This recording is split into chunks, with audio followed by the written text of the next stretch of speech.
ми продовжуємо робочий день в Українському кризовому медіа-центрі. Зараз ми розпочинаємо. Dear colleagues, we resume our work, and today we start the second step in the full cycle of public policy out of the 7 stages, and the topic is data is a valuable asset. We have Vira, Nanivska, head of the board of Yaroslavna Collegium, Oleg Rybachuk, director of the Centre.UA, Andriy Tarnopolskiy, head of the board, Igor Isayev, coordinator of the research committee D2, and Yuriy Krapinskyi, deputy head of the Dipromisto Institute, candidate PhD in geography. So I invite Vira Nanivska and Oleg Rybachuk.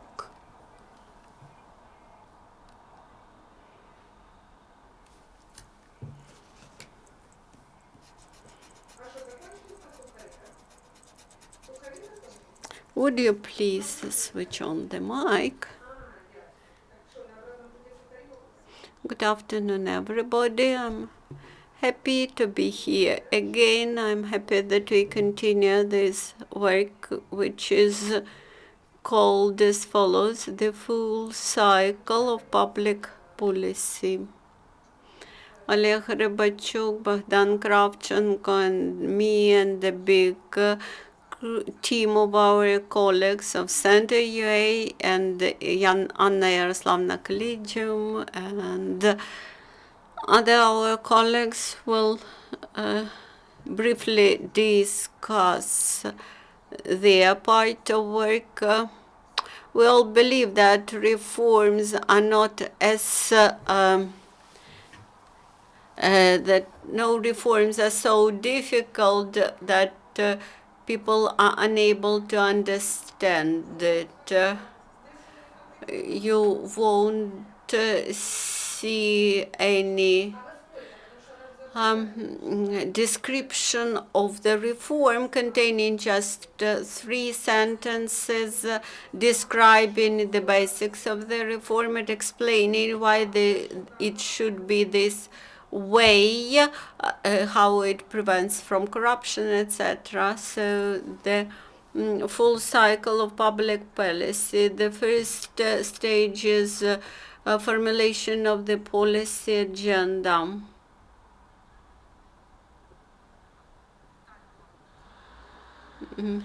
More detailed, Andriy will describe the policy agenda. Це означає, it was presented by the Geospace Agency director. We do not have the Geospace Agency yet, but we have a group of activists who believe that it should be this way. What does the policy agenda contain? When the president or the prime minister is going to announce the reform, first step is to discuss how the future will look like after implementation of the reform. Also, we should discuss the obstacles to reach that bright future, and to find those obstacles which should be removed in course of reform. That is what should be the top priorities for the reforms. Solutions and problems should be discussed in 3 aspects. Whether there is any legislation. Also, institutional aspects of the reform, what administrative skills, what capacity should be changed, and what will be the budget for that changes, what will be new, what will be needed. So this is the policy agenda. So this is a look at the reform from the bird's fly perspective. What we do not do usually. Quite often we have a situation that we have the piece of legislation which is passed. We suddenly find out that this legislative solution is a big burden for people, either in respect of social consequences, and people oppose it, and we have to change it. That is, predicting the risks, social, economic, societal risks, financial risks is an important aspect. Unfortunately, we never tried to keep together that assessment of risks and any reforming. Also, the next aspect, that any reform forces a lot of resistance because it changes the status quo, either corruption or sources of corruption, the incomes of people. That is, we inevitably would have opponents of the reform which won't wish to change the status quo. Nevertheless, if we believe that the reforming change is necessary for Ukraine, then we should implement these changes. But in order to prevent resistance to reform, we should make preventive steps against those opponents. So you can predict that some people will bring victims of the reforms to the streets, and we should counteract to those people. Today we have a recommendation. We have a recommendation from international advisors to Verkhovna Rada that each draft law submitted to the Verkhovna Rada should be supplemented with a white book. A white book is a document which inevitably contains those problems, solutions, implementers of the reform, and the victims of the reform, so to say. The green paper sum up positions of all the stakeholders, of all the those who will be involved into reform, and who will feel the impact of the reform on themselves, both positively and negatively. Then the next step is to claim that the publicly claim that the reform is necessary, presented to the Rada, etc. So these are all 7 stages of the policy cycle, full policy cycle. Thank you very much. When we started first meetings in this room, I think that we feel so comfortable because we look at this slogan, this slogan quotation from Taras Shevchenko, fight on and you will win the battle. So we understand that without struggle, without pressure, we won't implement any reforms.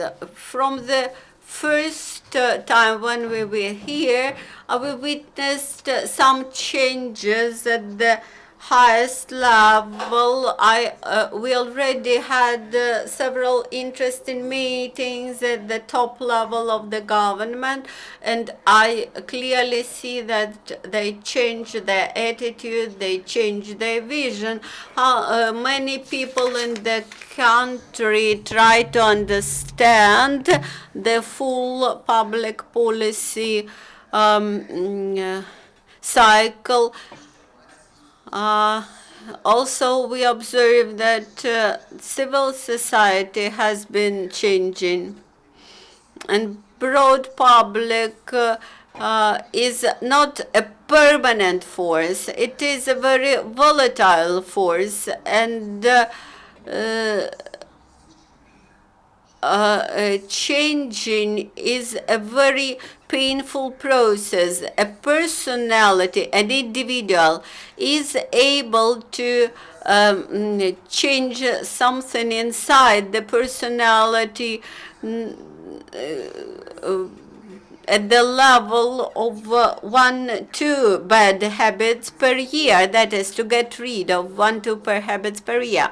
This is a good analog for the society without prioritizing the problems, without finding the most painful focus of attention.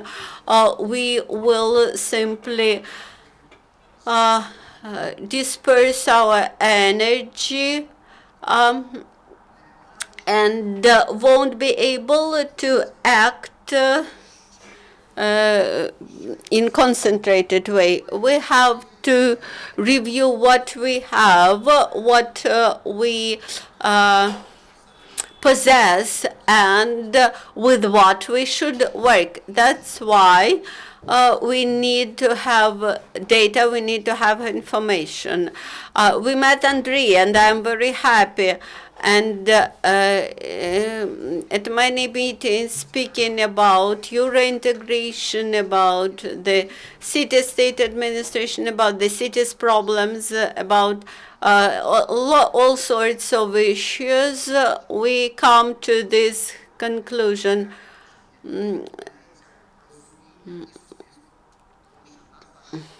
We gradually see how the attitude of people changes, how the attitude of people has been changing, and after each such meeting, we make just another step in our fighting.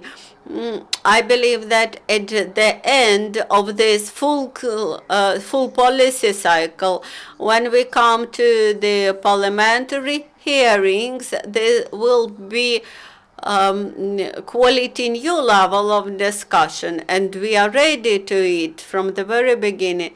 We are trying to bring discussion, both arguments, counter arguments, to the new level of quality. We understand what we say. The society should be able to understand the achievements and the opportunities, and with this support from society, we may count for really good results. I wish all of you good discussion, and now we will present the problem and discussion of all the stakeholders. I invite Igor Isayev, Andriy Tarnopolskiy to the stage.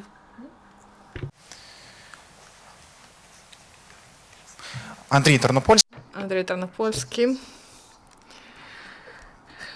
head of Geoinformation and Photogrammetry Chair, and you are given the floor. So, firstly, I would like to continue with the topic Ms. Nanivska told us and Mr. Rybachuk told us. The information is the thing that can provide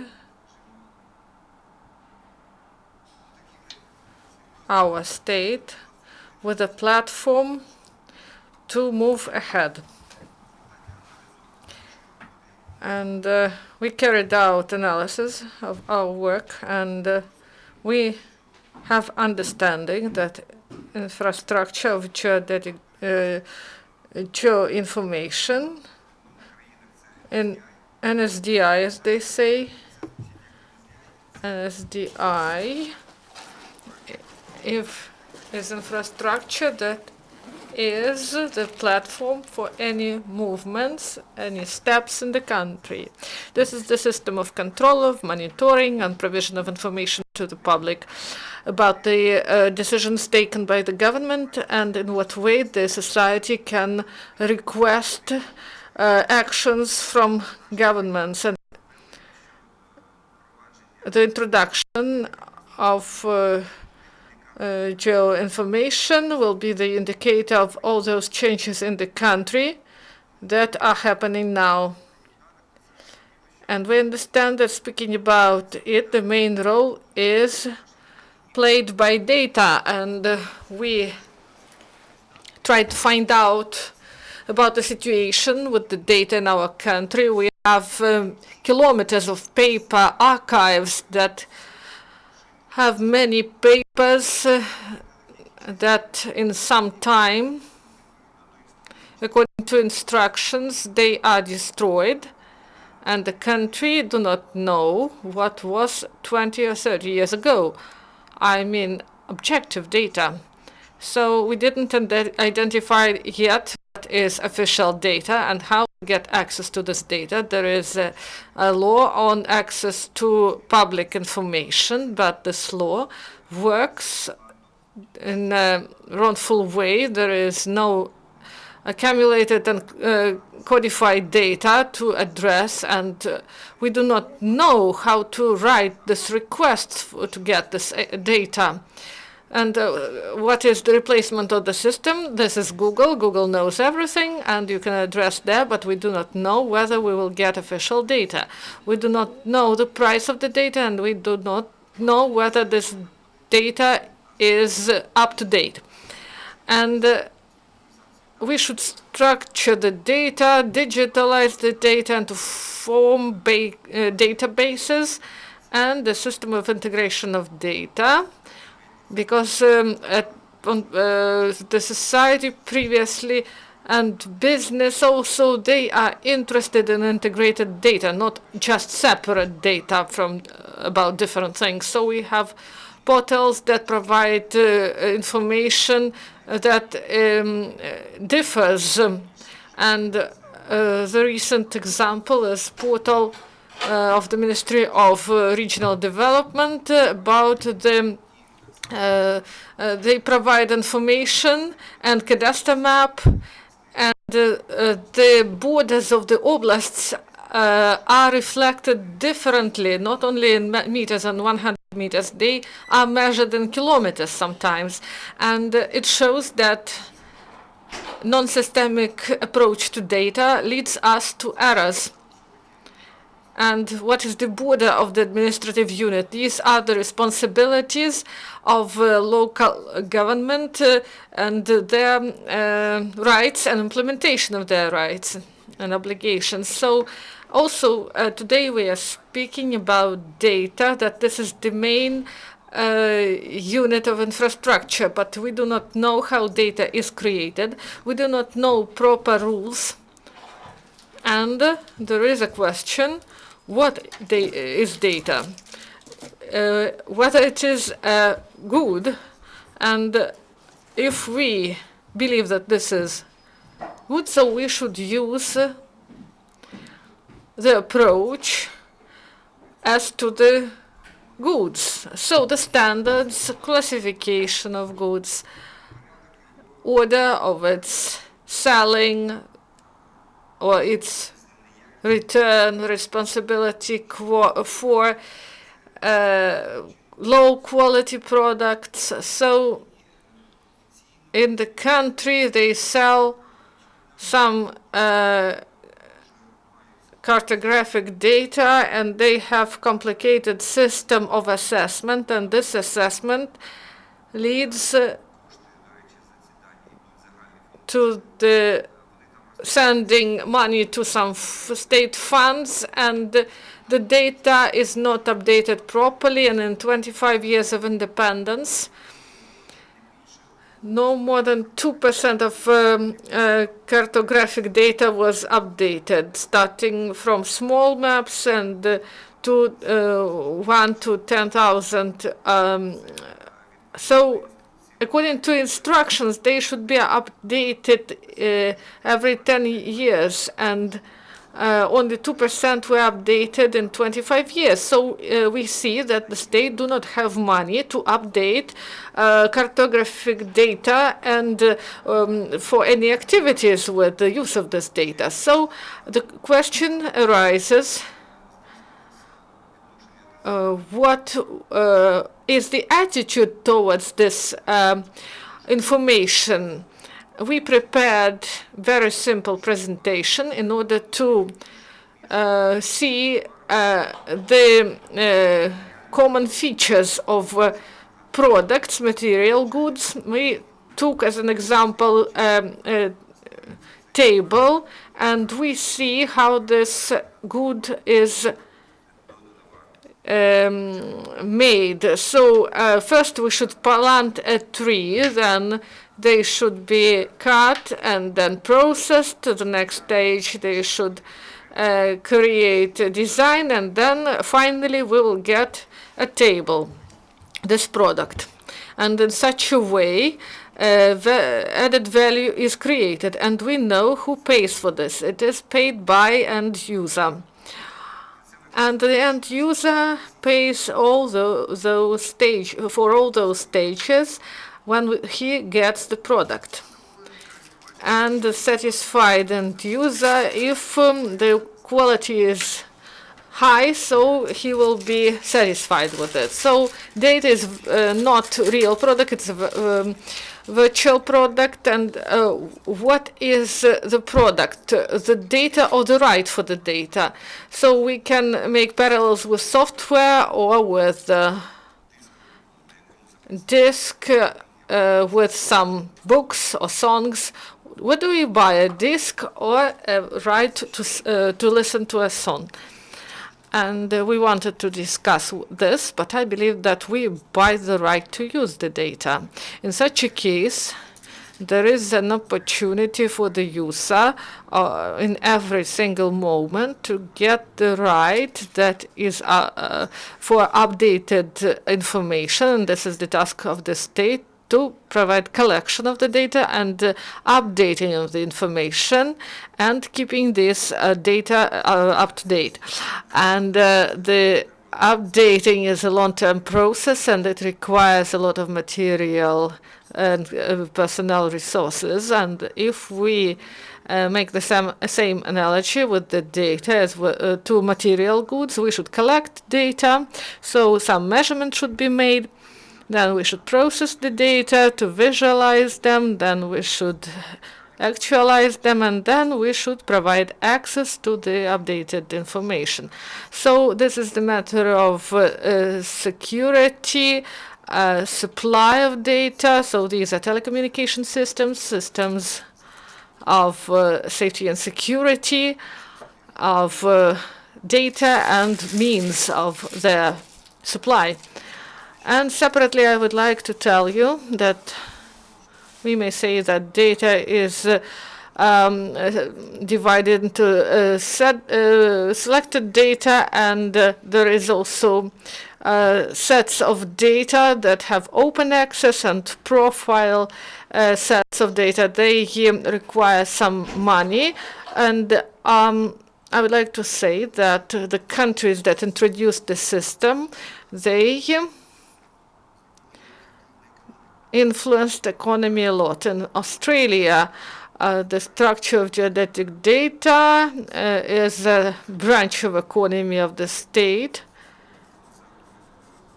According to the World Bank, is 0.9% of GDP of the country. So this is a really big sum of money. And in Holland, 250 million is the yearly income of the system. And good example of Sudan, there is a system, and the World Bank of Africa invested $8.6 million in the system. By providing the services, it earned $64 million in 2 years, and they covered expenses 8 times. So this is an economic resource, and there were a lot of places for there are many employment opportunities in the sphere. So if the data is not systematized, for example, who uses statistic sets of data?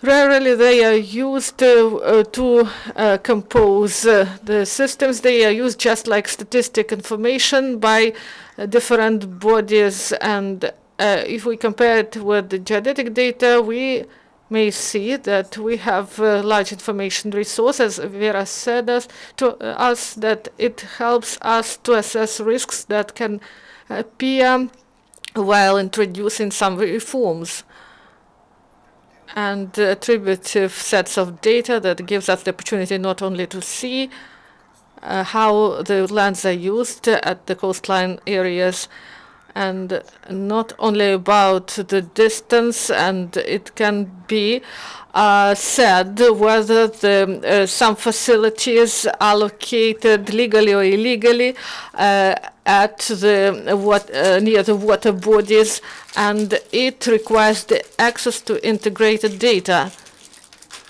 So the access to data and the possibility to get integrated data through single point of access. This is the main issue that allows us to get out of the huge number of portals that do not have official status.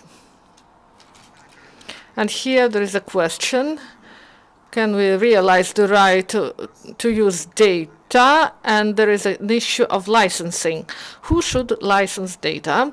And what are the principles for introduction of secondary use of data? And this will provide us the opportunity to avoid doubling of this data. And if you do not know about the works in some settlement, so we will do the same thing and we will spend money and waste it. So the Ministry of Ecology and the Natural Resources bought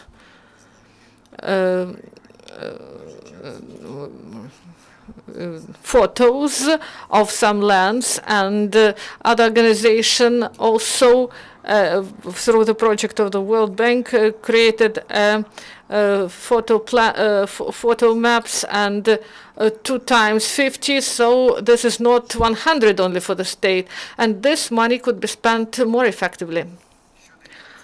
About licensing, the main issue, if we see the data as a product. So if the user pays for the use of data, this money goes for the improvement of data, to increase qualification and for refresher training, and those who produce this data. And this money goes to support electronic services, and it provides us with the opportunity to access data online. And it provides updating. So this money, they bring the system to self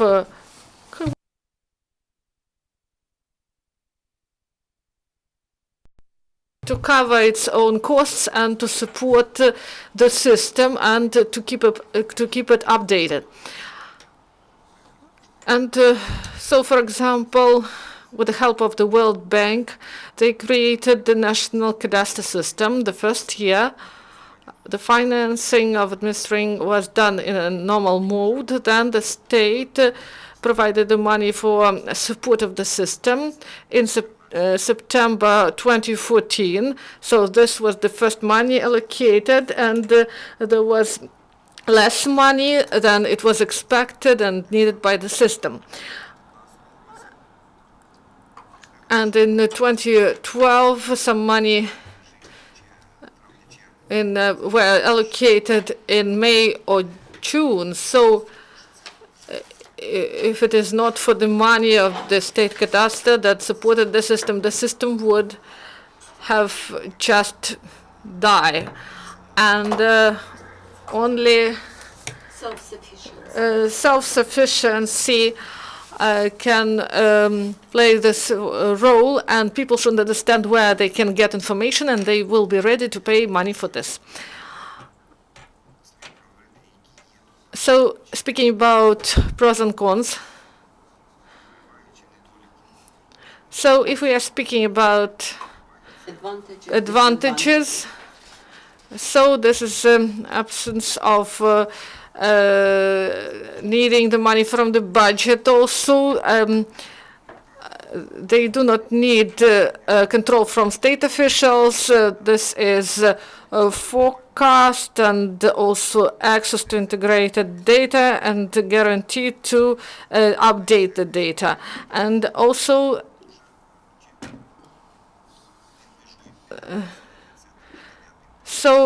there are centers that alienate the officials from the information, so you should not need any person, you just get this data online.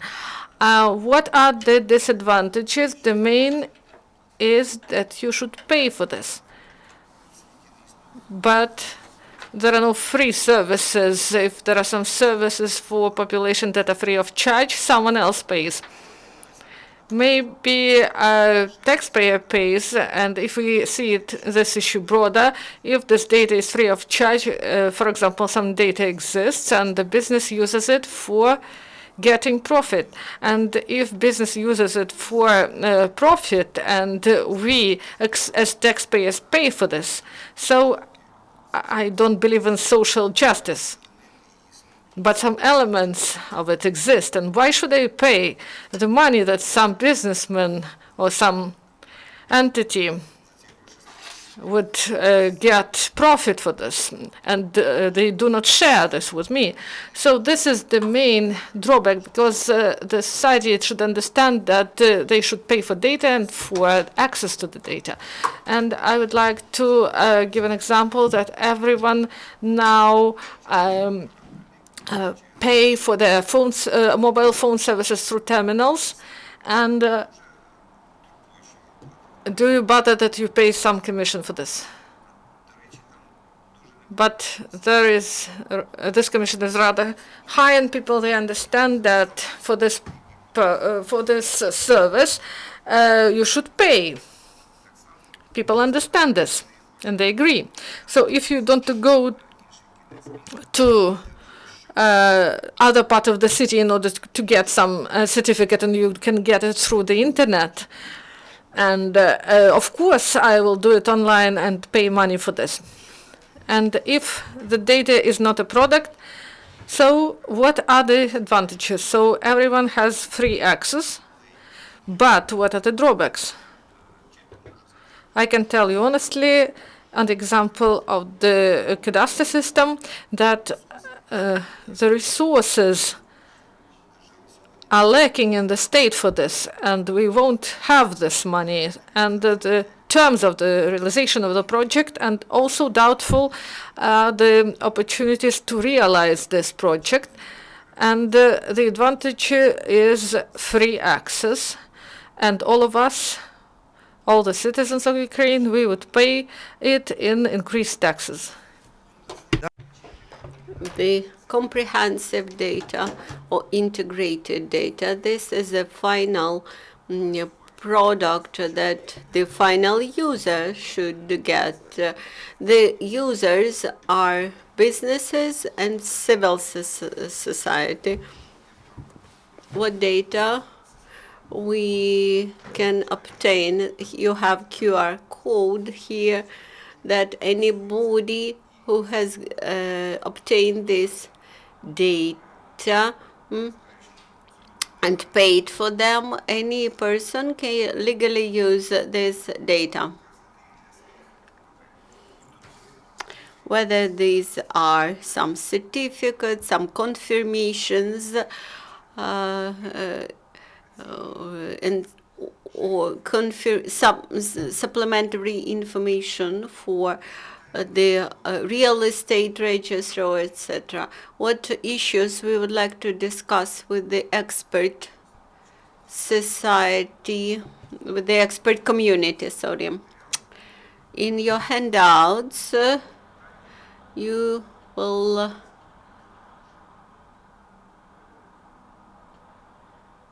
see the following issues.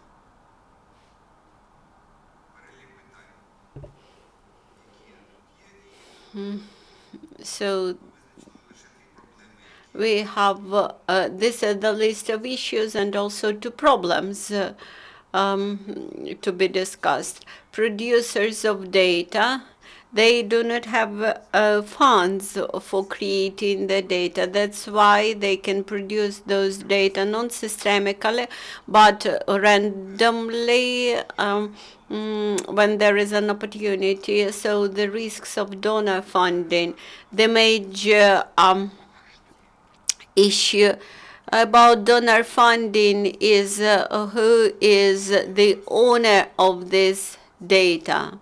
So if there are donor money, then who would own this data? The state is the owner. The local community is the owner of that data.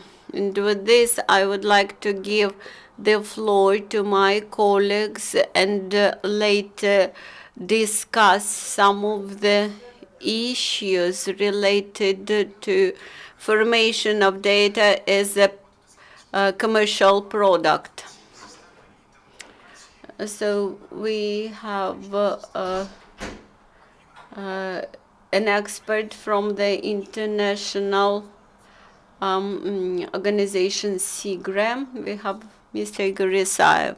I would like to discuss the pace of Ukraine in producing geospace data and the coordination of geospace databases.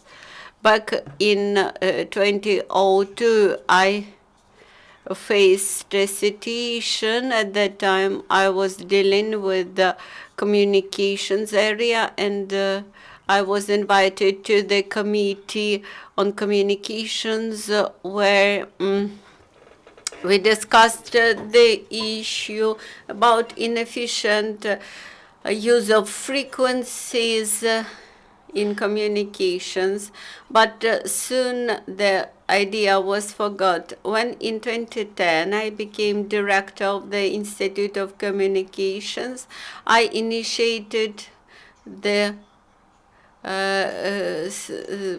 development of comprehensive communication platform for the state agencies. As of today, the agencies, the ministries waste money on creating their own electronic platforms. Each ministry tries to do its own project with its own subcontractors, with its own funding, and finally they produce something which is incompatible with the neighboring agency database. The objective was set for the state service of State Service of Communications Databases and Committee on Frequencies to unify all the data in a united database and make them at least compatible. We faced extremely big resistance. How this is because there are people who take benefits from it. When Ukrtelecom was not privatized yet, a huge money were wasted for unified points of optical communications. But the data which the ministry received, they were used by the ministry. And unfortunately, this platform is not developing further because the money is not coming. Just assuming the data are in some general access system, I think that data would be very popular for among those who might be interested in new construction and development in some lands. Instead of this, people use unreliable data, they pay bribes, they have court proceedings, so the misfunctioning is huge. Today I'm representing an NGO, CIGRE, which is International Council on Large Electric Systems. It operates from France, and during the last 2 years,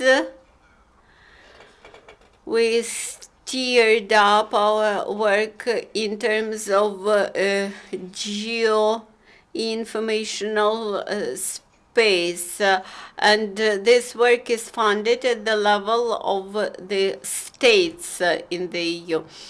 So I would like to point out your attention to these issues. I would like to invite Yuriy Krapinskyi, Deputy Director on the urban issues. The issue which we have been discussing today is important for Ukraine.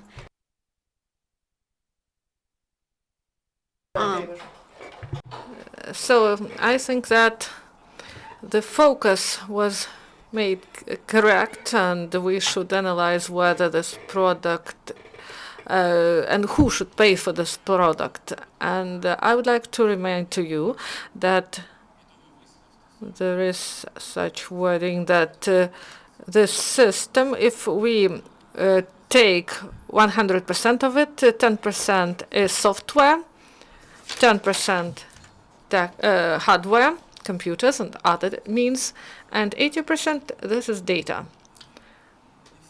And not all of us clearly understand what this 80% means. And this 80% is payment for the creation of the data, because the money for creation of this data is the money for those who accumulate this data, integrate the data, and process it and work with it. And during 20 years of our work, we see that this pyramid where data should be at the bottom of the pyramid, and we see that it is reversed, and the cost of the projects that are made as a general plan and planning of and zoning, and also assessment of lands and cadastre services, the payment for the work done and quality was sufficient and rather high. Now the quality is lower, and I will tell you why.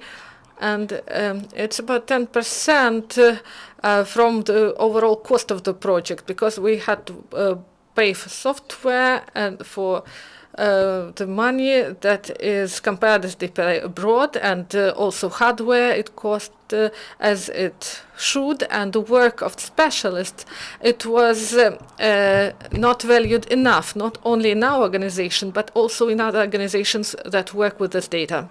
And we should say, without hiding the fact, that for a long time this money that was allocated for such projects in many relations, they just were stolen, and the money didn't get to this organization. They just disappeared somewhere in transit. And those who did real work, how did they react? If they have high potential, and if they are good specialists. So these people, they found work abroad, and this is very bad for the country.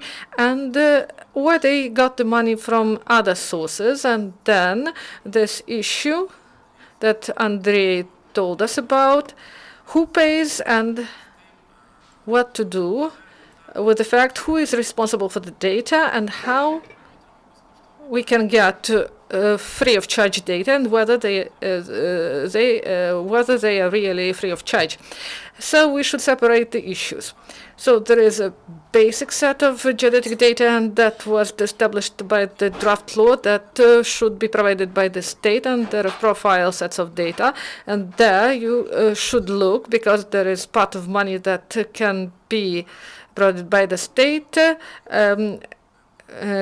some governmental institutions or by non-governmental organizations that invest money there and somehow assess the data. And this data should be corresponded and accumulated in the basic sets of data, because the picture is like this. We work and we create general outlay, and I would like to tell you about how it was created in 90s. We had to use the data of the agency that dealt with emergency situations.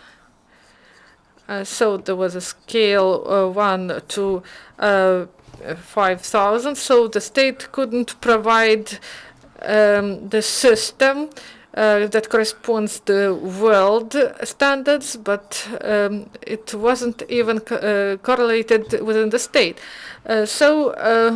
That was difficult to do it in e-format, and we made plans before in written form. We just photographed the documents, and there was a roto print era, and all this had terrible images. I has the copy, and I presented to our students in order them to see how we did it before.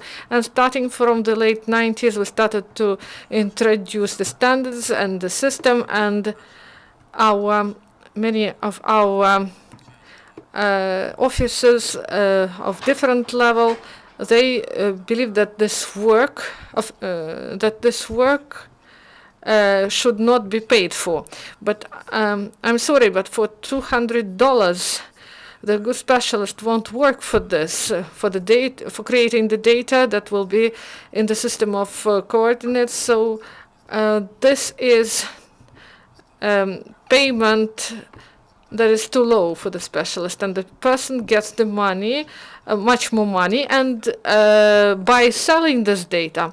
And then we shouldn't think who gets the data and what he or she does with it. So we all have to clearly understand how to gather the information, and this collection of data and creation and updating of data.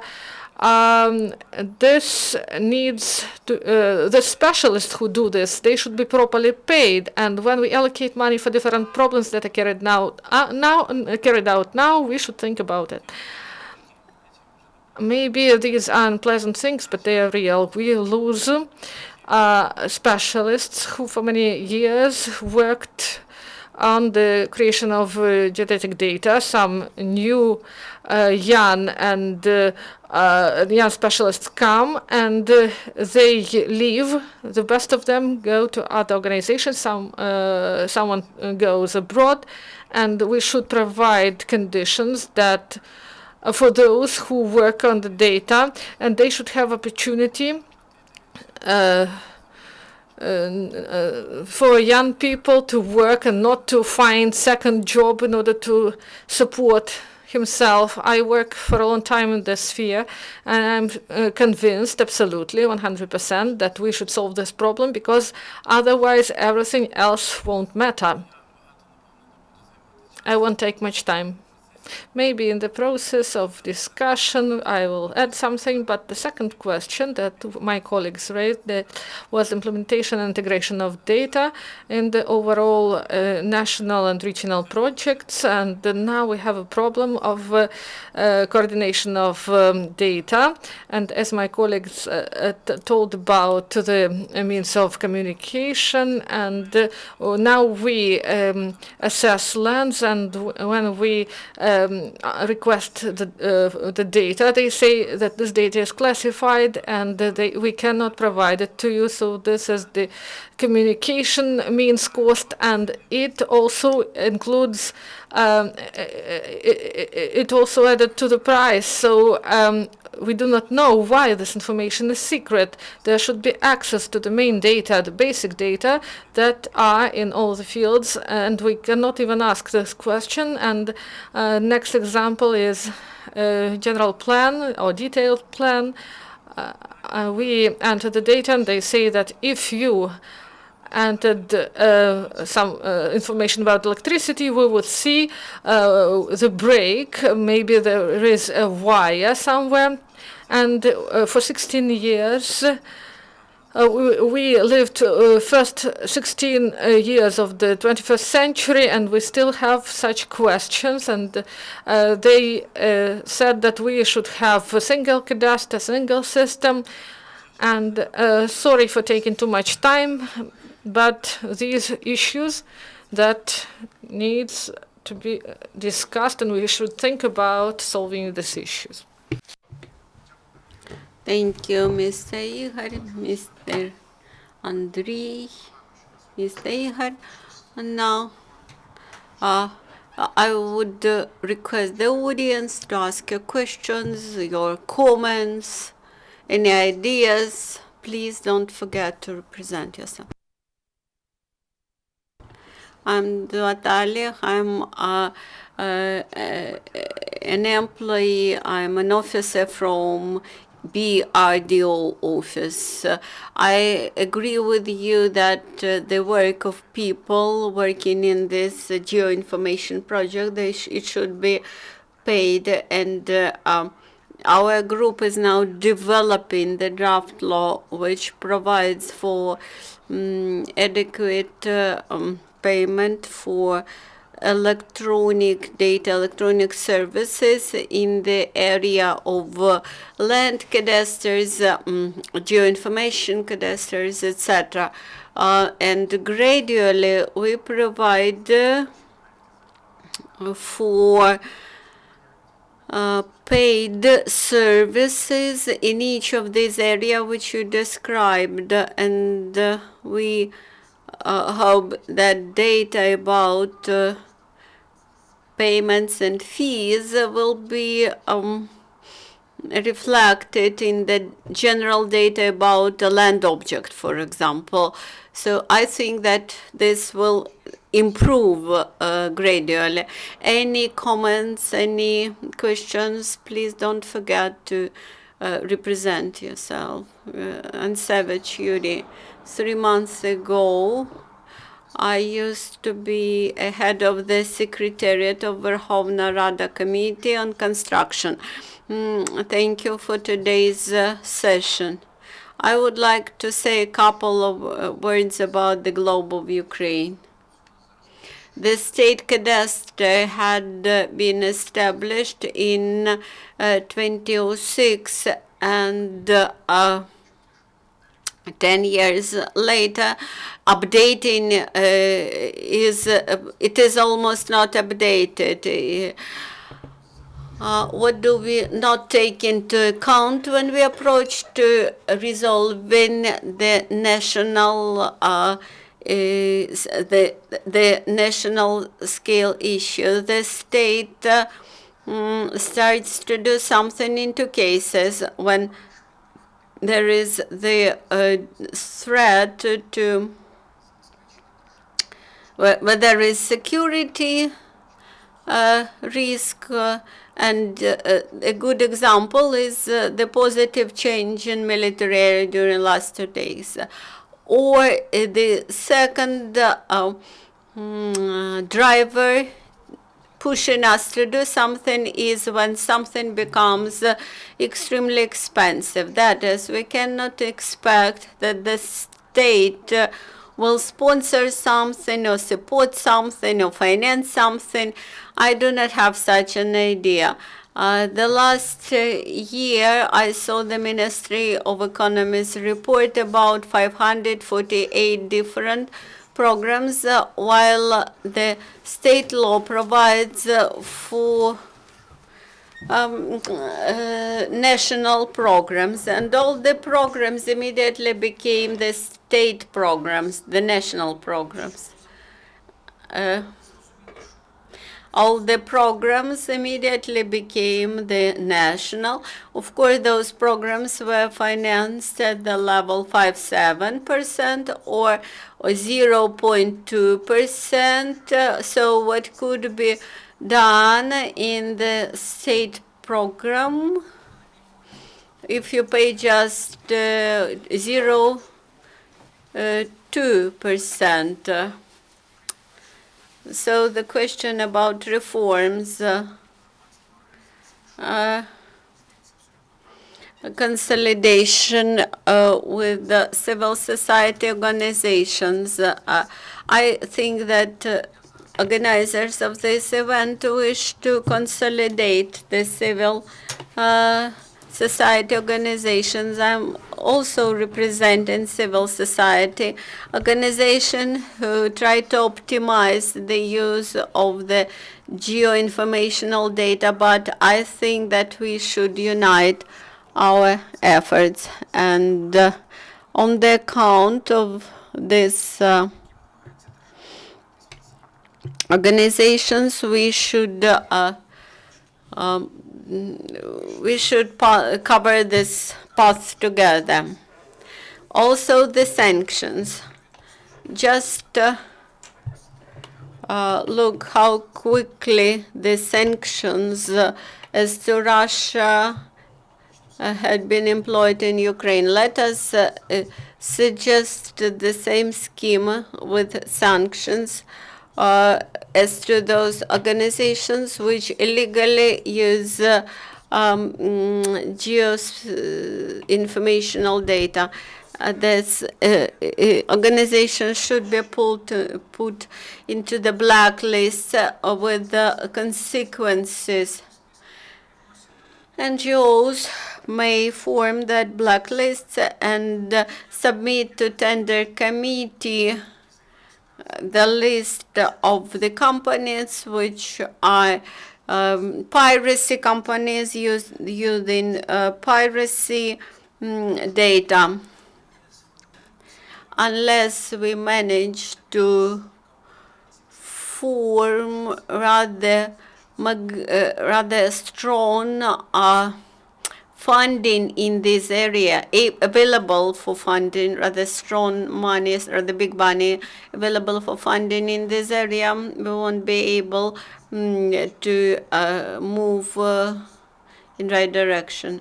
I agree with you in terms of funding. When one of the companies approached us requesting for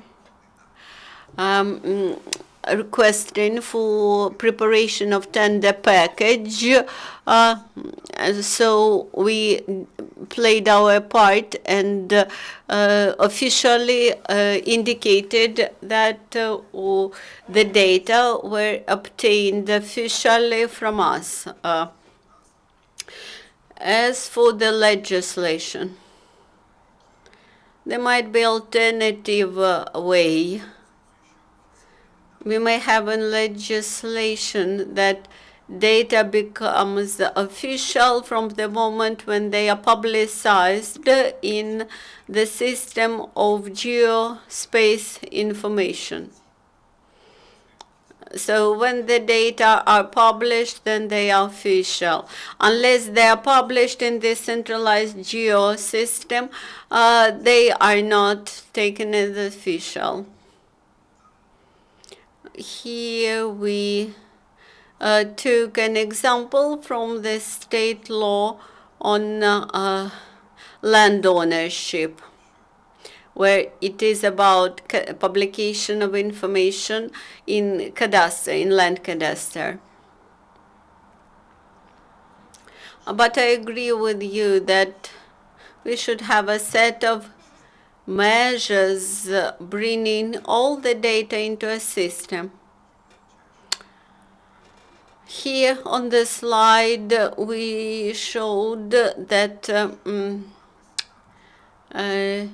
supplementary information backing up obtaining of any data, which company delivered it, at what price, etc.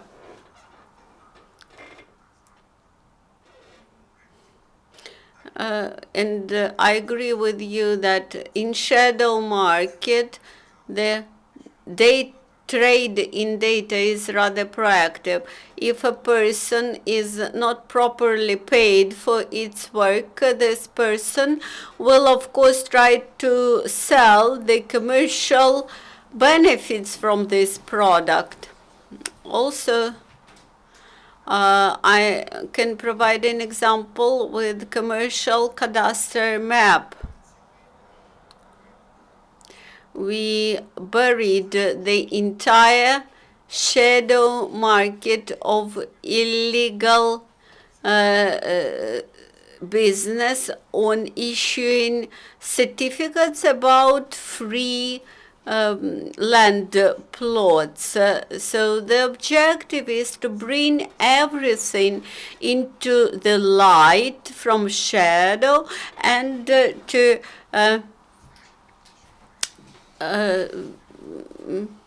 have a legal procedure for everything. I believe that Ukraine is able to get between 50 and 60 billion hryvnia per year due to the introduced paid services as to geoinformational data. The calculation is very simple.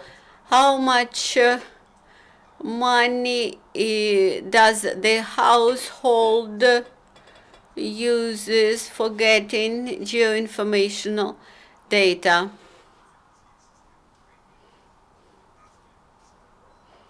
In Ukraine, we have 15 million of families, and all of them will pay, let's say, just like in the Netherlands, and thus we will feel in the state budget. Plus, this will create a lot of jobs. My calculation is that to transfer into electronic form, to transfer the maps of Ukraine into electronic form, and we need 1,000 people